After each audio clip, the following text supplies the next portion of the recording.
What's up, YouTube? So it's Goku of Light here. Um, just got off work, just got dressed, got my Nexium jersey on, and pretty much just preparing for the day. About to play some Halo. Um, you know, it's been a while since I consistently played Halo, but my work schedule was kind of starting to thin out. Um, as far as like be more consistent, by thin I don't mean I'm gonna work less because I am gonna have to work 30 to 40 hours a week just to maintain everything that I want in my life as far as my interest or my convenience or just the things that I like in general. Um, until I can afford a new laptop, I'm pretty much just gonna do mobile videos. I'm just gonna do it that way, just so I don't have to stop uploading. I love making YouTube videos, and it's not something I want to give up anytime soon. So, yeah, let's uh, let's get right into it. I don't want this to be. This isn't another blog video or another video just about me ranting. This is actually gonna be a video about something. Yeah, I know it's been a while, right? All right. So, don't mind me. I'm just gonna walk around my house and my apartment area and just everywhere I'm at and kind of just venture around while I'm making these videos. So make the background's a little bit different and kind of just relax and you know all that good stuff. So today's video is about Game of Thrones season 6, episode 1. Now, oh my fucking god! Spoiler alert! Spoiler fucking alert! If you are not caught up on Game of Thrones, please close this video. Thank you for clicking it. Thank you for the view. Thank you for taking interest in my uploads. But this was a really good episode, and I don't want to spoil it for you. So, if you're not current on Game of Thrones, if you're not on season 6, I ask again, please close the video. Give you a second. Just go to my eye, anyways. All right. So, now that being said, so mad. That being said, I've been waiting. I don't know how long. Probably close to a year, to see this, you know, and a little bit less, probably like 10 months, since I got completely current on Game of Thrones. I got current last year, and I don't know if you can hear that, but there's a fucking duck over there. Check that out for a second. Come with me. Obviously, you're gonna come with me. I got my phone. Look at it. Some fucking ducks. Yes, yes. You've seen that. I know you did. Look at the fucking ducks. All right.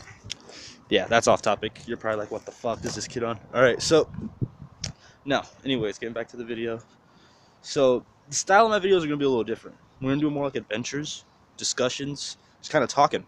A lot of talking, a lot less editing, a lot less, of the extras. I'm sorry, I don't got time for the extras right now, but I do love these shows, and I do want to keep making videos, and in the future, I will have time for the extras. So that being said, let's hop right in. Now, episode 1, Game of Thrones season 6. Fucking amazing. Anybody that says this episode was slow paced, what do you expect from a first episode? You know what I mean? The show just came back, and honestly, I would feel like they rushed it if they did too much more in this episode. There's only so much you can put in one episode. You know what I mean? You gotta be realistic about that kind of stuff. So that's kind of how that works. Now, for me, I had a lot of predictions going into this episode. Prior, like I had a lot of like anticipation and just hype and everything else, and I will say that I was wrong in some areas. Like I thought for sure that I thought Jon was gonna come back right away. I'll be honest. Now looking at the situation for what it is, I can see why they didn't bring him back right away, because obviously that's something you want to do mid-season. And the more I thought about it, because if you don't know this, obviously I haven't made too many Game of Thrones videos. Sansa Stark is my favorite character of the moment. It changes, don't get me wrong. A lot of people, it changes all the time as the more you watch the show, but at the moment and for like the last season or so, Sansa Stark has been my favorite character. Now, that being said, um, when I look at the whole scheme of things, I can really see why they didn't bring Jon back in the very first episode. I really thought for sure. Ask me 6 months ago, I would have been like, "Yo, they're bringing Jon back ASAP, ASAP." We need Jon back. He's our fucking hero. That's how I felt about the story. But looking at it in a bigger scheme of things, and the more I've read the books in my downtime since since then, I hold on. Oh, I'm sorry. Had got a message while turning my head and shit.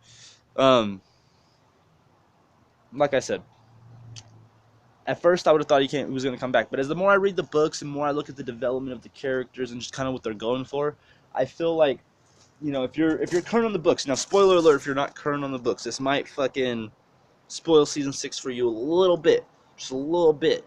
So if you're not a book reader, I don't know, maybe skip forward 30 seconds in the video, 40 seconds.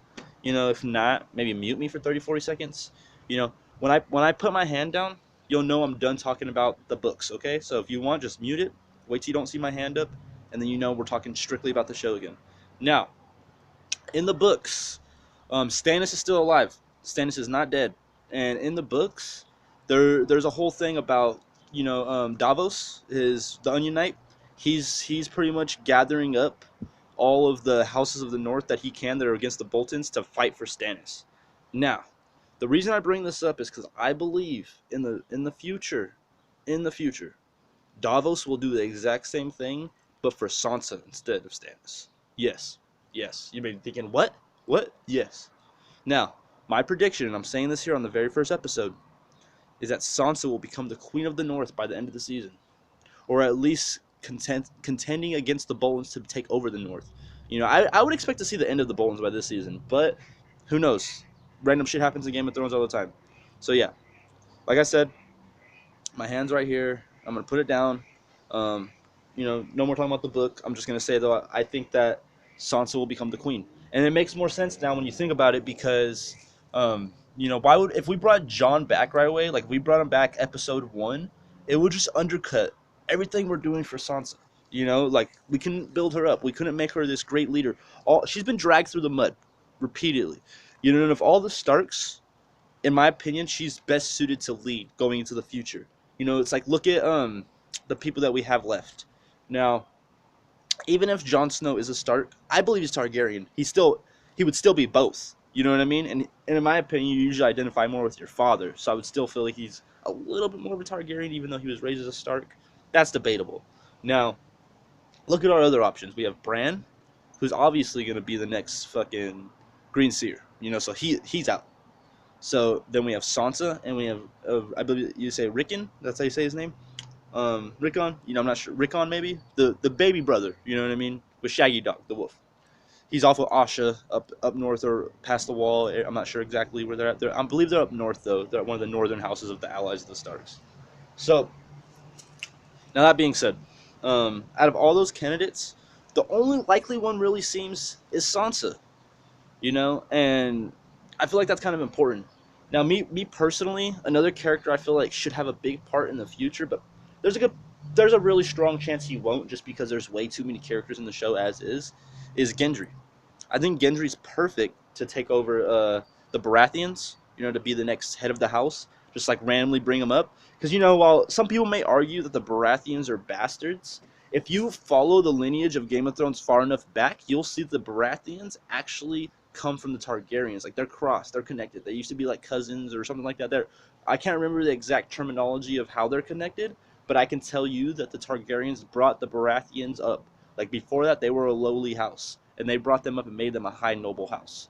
So that being said, the Baratheons themselves are not necessarily some super noble family with long lineage of history and all this other stuff. If you even look at it, fucking Robert was a rebel. You know what I mean? He was considered a traitor to the throne. When you really think about it, he overthrew the last king. So there's just so many splitting hairs when it comes into the Baratheons in general. I really like the Baratheons too. I feel like they're overlooked. So I feel like they kind of should have a bigger impact on the future of the story, in my opinion at least. So there's that. Daenerys, obviously, she's going to be the next generation for the Targaryens. Now, the one that's really at odds end here, and you really have to think what'll happen to their house, is the Lannisters. Because in my regards, or when I think about it, going off the prophecy from Maggie the Frog and everything that we know about Cersei, it's real easy to see that they're all probably gonna die. To be honest, spoiler alert. Sorry, if you don't think that, but my prediction. I'm not saying it's set in stone, but just from what I see, I think most of the Lannisters are gonna die. So that really comes into cause of who will carry the Lannisters on.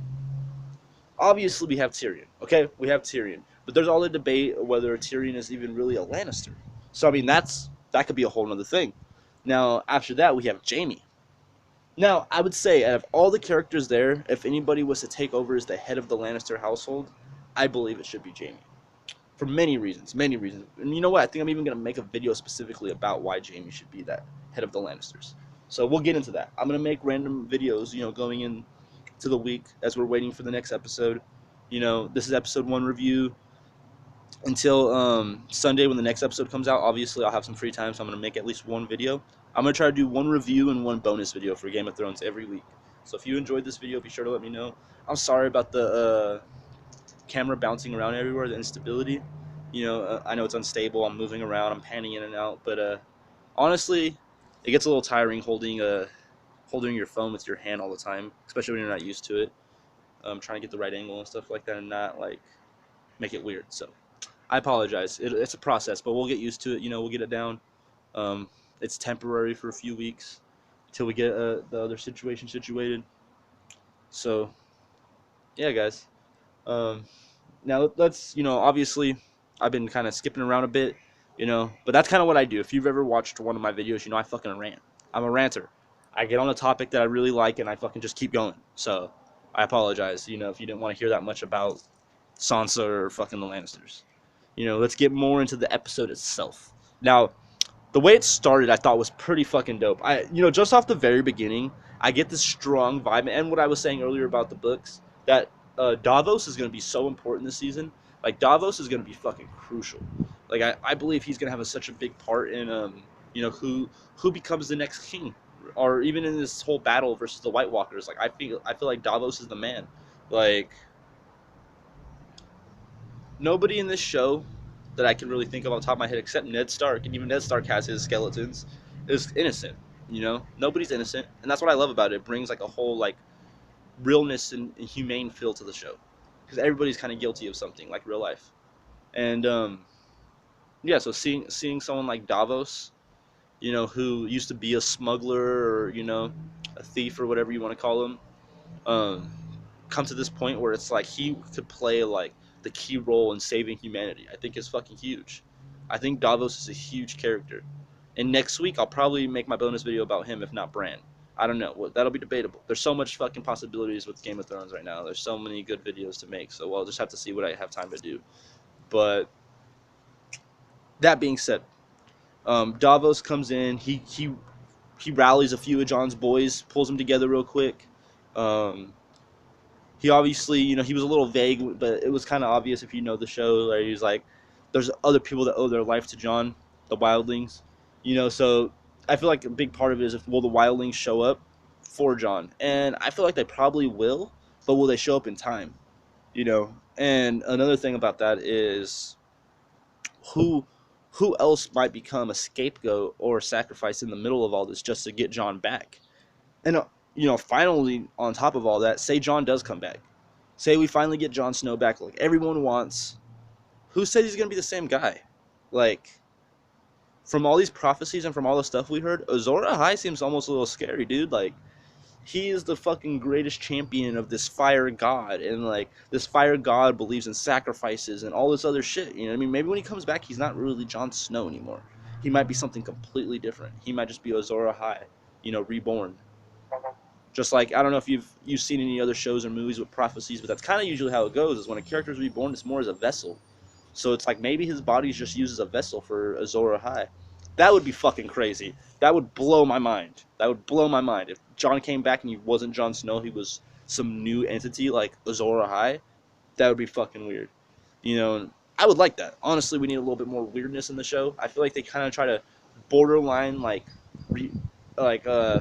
non-fiction too much. They try to be like, too close to reality, which is cool. We want a real life feel, but I feel like at this point, 6 seasons in, we're all fucking ready for the magic. Like, let's fucking go. Like, let's get our fucking Lord of the Rings cracking. You know what I mean? Like, let's get some fucking shit cracking.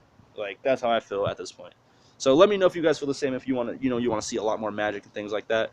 The episode itself did not have a lot of progression. We didn't make a lot of progress from the last episode we left off last season, but we got a lot of information processed, if you get what I mean. With everything with Davos, the setup of that, we understand that situation. Now we know what's happened to Daenerys. We know that fucking she's with Khal Moro.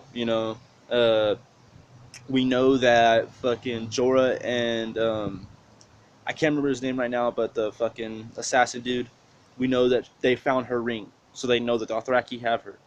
We know she's safe at least. We know that they're not going to do nothing to her because she's a widow of Khal Drogo. So, but on top of that, we know that they're not going to let her go free. They have a purpose for her. She has to go basically live the rest of her days with the rest of these widows, which is kind of like a thing. Like, obviously, that's not going to happen. Daenerys is not going to fucking go live the rest of her days with a bunch of other sad girls. Or, you know what I mean? It's not going to happen. So, what's going to be interesting to see is will Drogon come and save it? Will her dragon come and save her Drogo? Or will it be, Jorah? Or who's going to actually save Daenerys? Because I feel like Daenerys needs to be saved. But that being said, this may be the arc where we see something different from her. We may see her just be completely independent, with no dragon, with no resources, and find her own way, which would be pretty fucking dope. So that's sick. Now, what else do we got to talk about? We covered Daenerys, Davos, um, Jaime, and fucking Cersei. Hype. Fucking hype. Like, hold on. Alright, so, it's pretty fucking hype. Sorry when I turn my head and I pause for a minute. Using my phone to make videos and getting messages at the same time, kind of bleh. But anyways, Cersei and Jaime. Um, Cersei was predictable. Everybody expected Cersei to be fucking pissed in her whole little scenario. Honestly, the woman that plays Cersei is a great actress. Only problem I have is you get all of her emotions like that. Like it's really not complex. Like she's just happy and sad, and she's only happy really when she's being vindictive or when she sees her family. That's her only, I would say, genuine quality, is like when she sees her children she seems genuinely happy. Now, going off the prophecy that she got from Maggie the Frog and just like the other stuff we've seen, the way she reacts, it's obvious to tell that she's a little crazy. You know, she obviously has a skewed perspective on the situation in life. And what's kind of really fucked up is when you think about it and you understand the books and the character herself, it's almost that the prophecy made her do these things. She had so much anxiety and so much paranoia over the prophecy coming true. She pretty much sabotaged herself and made it come true. It's one of those situations. So that's pretty fucking interesting. Um, the real thing to see here is Jaime. I like how mad Jaime was. Obviously, he should be mad. His daughter just died. All this other shit. A lot of fucked up shit has happened to him. No way should Jaime not be mad. But the fact that I want to see the fire come out of him, the ferocity, the viciousness. You know what I mean? Like, I'm really looking forward to that. The Lannisters, in regard to any other house, to me have shown a certain sign of cunningness. Like every house is capable of violence. Don't get me wrong. Every house is capable of getting it done when they have to do. The Lannisters are known for being cunning. If you know anything about their great ancestor, I don't remember his exact name, but the one that established the House Lannister, he basically was a con artist, and he basically won Castle Rock through gambling and through a few other things. So it's just it's pretty trippy when you think about it. Especially with like it makes more sense why like Tywin put such a huge emphasis on legacy and on family and everything else, because he understands where the Lannisters started and where they came from and how far they've risen. And then on top of that, his dad almost sacrificed everything. His dad was that weak guy that was getting walked over. So I mean, if any of you characters that are interested, any of you viewers that are interested in these characters and a lot more about them, the information's out there, man. Either get the books or do Google search, Wikipedia, do whatever. The information is available. There's so much more out there than the show has to offer. And wrapping it up, final thing, Melisandre. Fucking wow. Wow, wow, wow, wow. Like, I so predicted this like so long ago, but I did not expect it to come to like revelation so quickly or the way it did. Like in the past, when I had seen Brynden Rivers and all the different Targaryens and the Blackfires and all the different things that were going on and the uses of magic and all the shit that you get from the books, um, I knew it was really possible. That somebody could be in this show and be a lot older than what they were letting on and pretending to be something else. Just for the fact that Brynden Rivers, if you don't know who that is, look him up. He's huge in the Blackfire history. Um, he used to use glamour, to change his appearance, and he used to use different various forms of like basically con artist magic, as I would call it, or basically just like I don't know the best word for it, but more just like tricks, illusions. You know what I mean? He was that guy, and so looking at that scenario, I felt like it was real possible, and I kind of felt there had to be somebody from that era that was still alive. That's like 3-4 generations ago. So it's like everything with Aemon Targaryen, like the guy that was the Maester at the or I don't know if he was a Maester. Was he? Yeah, he was the Maester at the Castle Black, when the one that was blind and all that. From his era, when all that went down, when he was talking about how his brother Aegon had to become king and all this other stuff. Brendan Rivers is from that era. So now, if you look at Melisandre and put it in perspective, Melisandre could be a little bit older than them. So that's the era I think she's from. That's the era I've seen them use the glamour magic, and I'm sure they used it previous to that. But as far as the most recent era, after that era of people or generation, magic doesn't really become relevant anymore. So I think that's kind of key. Um, she's obviously used glamour, and she uses other magic too, because we've seen in the very first season when that guy tried one of Stannis's councilmen tried to give her a glass of poison. She drank it as he drank it, just to prove that she was capable of higher powered things, that she wasn't just some normal mortal. She just drank poison in front of you. And at that time, we seen the gem glow. So that gem is very, very important. Now, don't quote me on this. Do not quote me on this, because I could be completely wrong. But part of me thinks that there's a high priest somewhere that makes these rubies, that embeds them with their power. There's some red priest somewhere that's a lot more connected to the fire god themselves, R'hllor. And using that ability, they somehow either make sacrifices or do something to embed those gems with magic. We'll have to see as it goes on. We'll have to see. This is just a random prediction I'm putting out there. But I don't think that Melisandre made that ruby, or that gem, or whatever you want to call it. I think it was given to her by another high priest. I think she's a low-level priest. She's just serving the work of another. So that's what I think. Now, if you made it through this whole video, kudos. 22 minutes of me fucking fiddly-faddling with my phone and camera and getting things together. But I did it. I enjoyed the video. I enjoyed talking about it, So yeah, this is Goku of Light. Half-ass videos. Sorry about that. It'll get better. I appreciate any of you that actually watch my videos. The channel will be taking a whole nother direction as we move forward, but I think it's going to be better for everyone, and everyone's going to enjoy it a lot more. And I'm hoping because of that, there'll be a lot more interaction on my channel. So yeah, like I said, Goku of Light. You guys have a good day.